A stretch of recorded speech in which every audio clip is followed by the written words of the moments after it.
Okay, friends, it's finally here. Let's do the earnings review, the weekly update. Okay, friends, let's talk earnings bonanza. Here's what you need to know.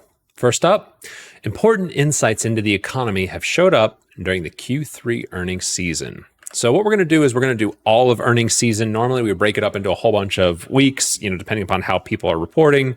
We're not going to do any of that because the election, rate cuts, all this stuff that was happening was just a bigger story. And so now we're at the end of earnings season. So let's just give the summary for all of earnings season together.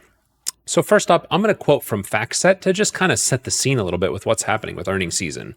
And if you'll remember, going into this earnings season, we had been talking about an economic storm. We wanted to see some confirmation in that would tell us that we are, perceiving the economy correctly.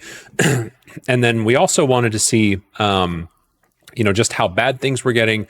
And we were really focused on guidance on what companies were going to tell us about the future. So here's FactSet.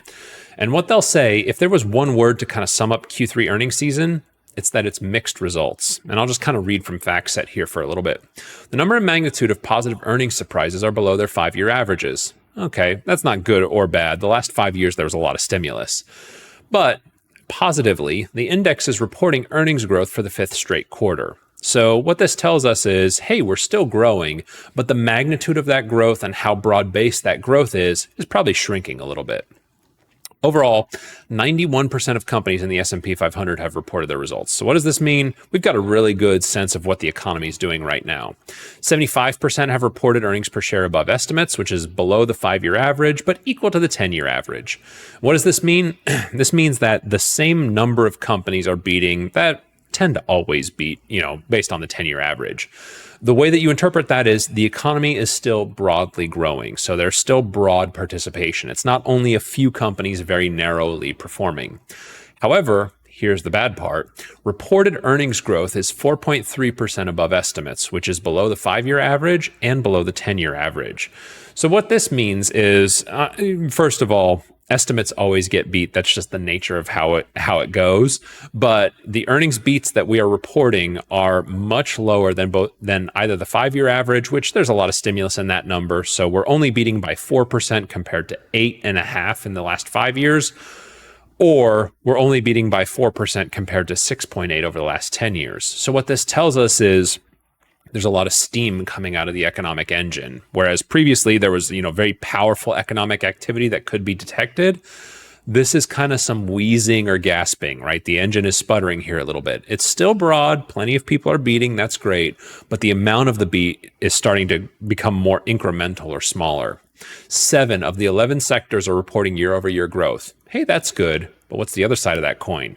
4 sectors are reporting a year-over-year decline in earnings. And this is very important because this is a complete character change from last quarter.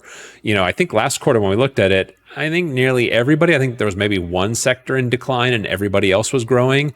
What we're starting to see now is it's becoming more broad-based. We're coming up to sort of like a 50-50 sort of economy where maybe half the businesses are growing, half the industries are growing, and maybe the other half are contracting. So that's not good. And that's clearly the economic storm, right? So what I would say is we called it correctly on the economic storm. We saw it about, I think it's probably like 6 months ago now. We saw the first inklings of it. It is absolutely showing up in the data. Let's take a look at some numbers here. First up, here's the S&P 500 revenues above, in line, or below. And if you remember on earnings season, I really don't care about earnings too much. That's really a function of how strong your accounting department is.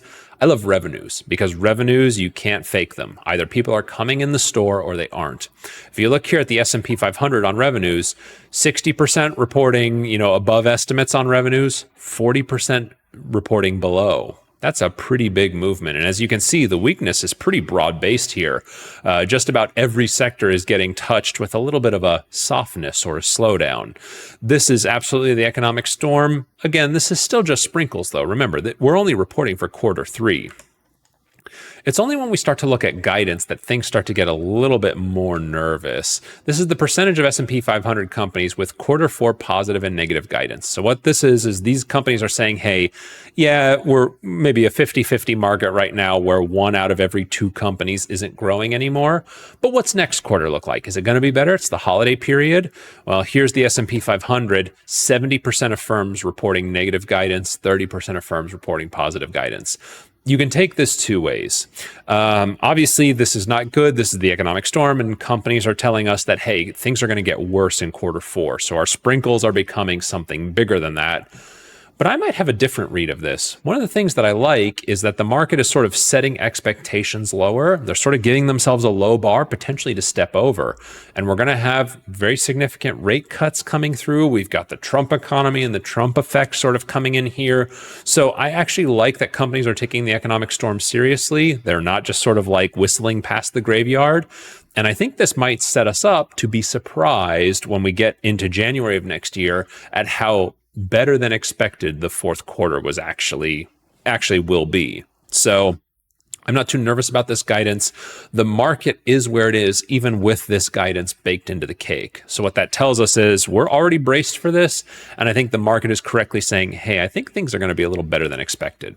So what does this all mean if we look at the earnings bonanza? Well, no longer a theory. This economy needs a boost. We can see it in the numbers. It's absolutely diagnosable at this point in time. Q3 earnings have been mixed, but the forward outlook is dreary. The Fed has wisely cut rates again. That was earlier this week and is expected to in December as well. And hopefully Trump has some tricks up his sleeve. So this closes the book on Q3. And I actually am very happy that the book is closed on Q3 because I think Q3 is probably going to be the dreariest quarter. What I would expect is Q4 might actually be the bottom. So it'll be worse. But I think the commentary we're going to get out of Q4 is going to be very positive. I think that at that point in time, rate cuts will finally start working. You're going to have the Trump economy sort of in full effect at that point in time. So I think we're actually setting ourselves up for hitting bottom next quarter and then maybe a re-acceleration afterwards. So there you go. This was the dreariest quarter. Q3 book is closed. We're done. I'll see you this weekend for the markets review. Take care. Okay, friends, that was the video. Hope you liked it. If you found it informative, good, entertaining, I'd love if you could scroll down here beneath the video and give me a like there. It helps us out with the algorithm.